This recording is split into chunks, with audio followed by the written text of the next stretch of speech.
Are they satisfied with the policies are binding the go from the amount?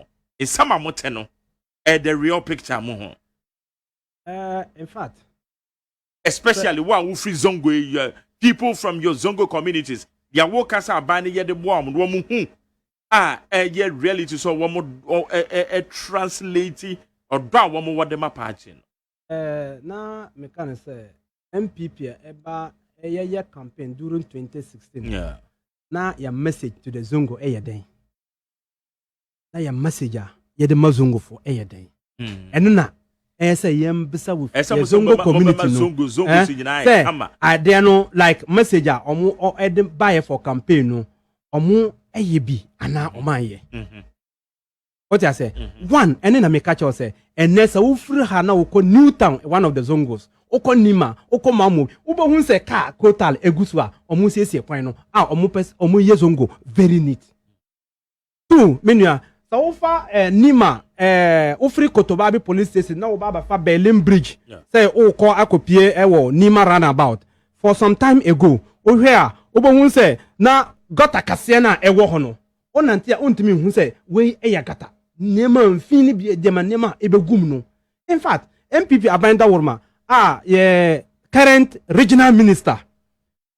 The first in history regional minister etimi sanction all security service. Hey, omu embrana yang clinic room. Minua sa clean up exercise omu yeyi. So ko sa areas ni nyina na o the far round sa obehun say Zongo aye neat. Zongo aye perfect. Minua sa o ba hwe a nema bebre a MPP aban ede aye so uko Larbanga ewo Savannah region. Yeah. Larbanga ewo Savannah region. Obo hun say Islamic secondary school. MPP aban. Islamic secondary school. Uko ye Zongo communities. One kasa obe hubi. The last time I ever football ewa Madina. Wahum paka mu kwa ball. Youth na kwa ball. Astroturfs na. Wahum bebre ewa most of the Zongo communities are ewa before ye pese ye hebola. Ye pese ye hebola just say ko some other places are answer na betima ko. Are they appreciating it? Yeah, okay. One more appreciate it. Say yes, that is what they need. Yes. Are they appreciate it? Yes, of course. Yes, of course. I tell me say, sa Islamic secondary school yesi wo Larbanga omumpe. Larbanga po omumfe school no. Uko wa the same Islamic secondary school wo ho.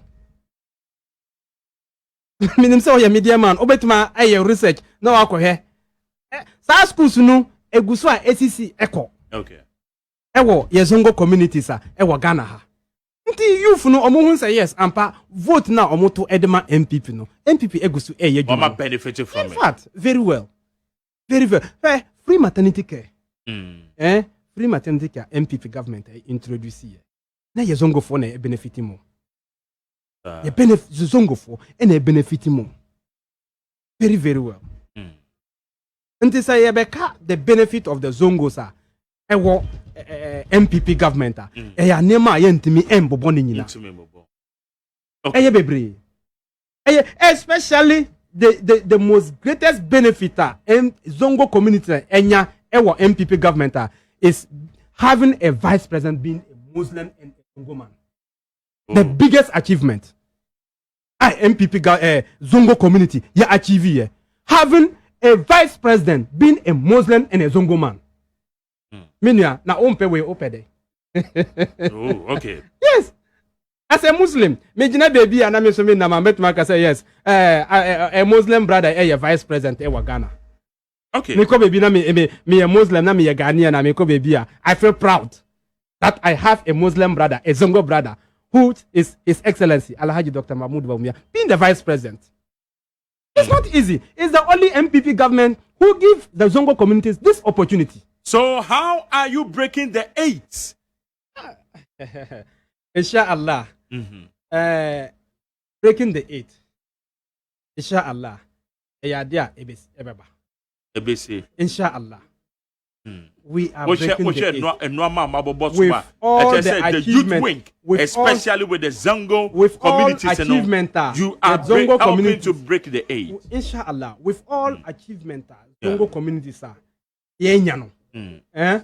We will make sure we support the MPP government to break the 8. Okay.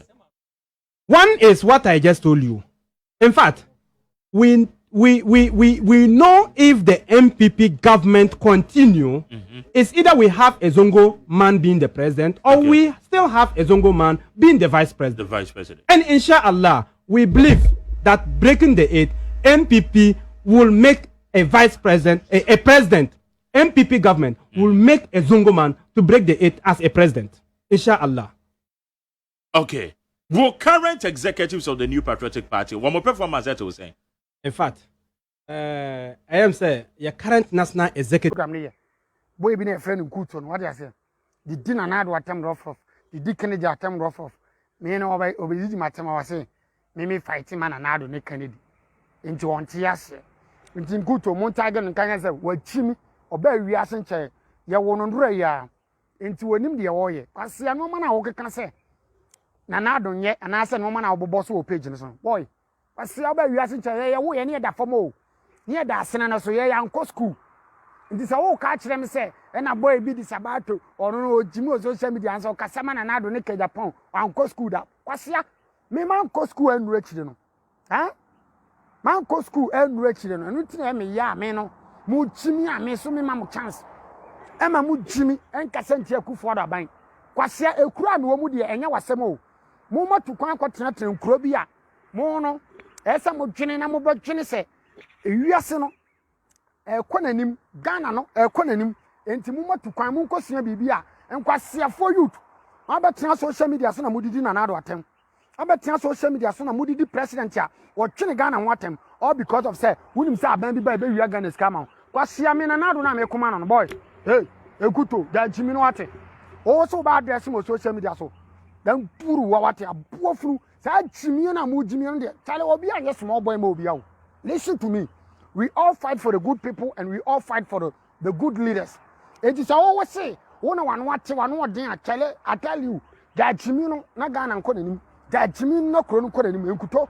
When it's Sama, maybe now, a free bino mamma, webinar on Canada honor, while Catcham say, many mamma presso, many munana more presso, opa, wow, so near the way your life for Adame. Then can't dream was him, you in a Ghana for, Obian Taubia, what dear Adame. Then can't dream was him watching. I see a boy, me move for 1 minute. Now me young life. Because someone me buafu. What your life for me? Don't say me more jai. Kevin tell a boy in Kuto. Cause would the Kevin tell a chip because when your boss Kevin Taylor. Cause Kevin Taylor crowbuno. She me Kevin Taylor crowbuno. Cause the Canadian Japan umuno.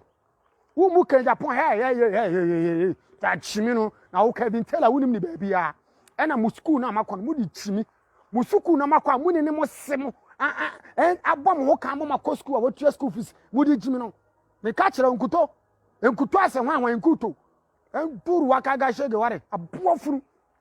Cassia Gana Bay and Candy see a Ghana ye. Ghana Bay and Kajamama Bay, your mamma say Ghana, Sika, Sikani Kron, are really cunning in Amanaka no pay, and no pay cry 15. Now way, Cassia now way.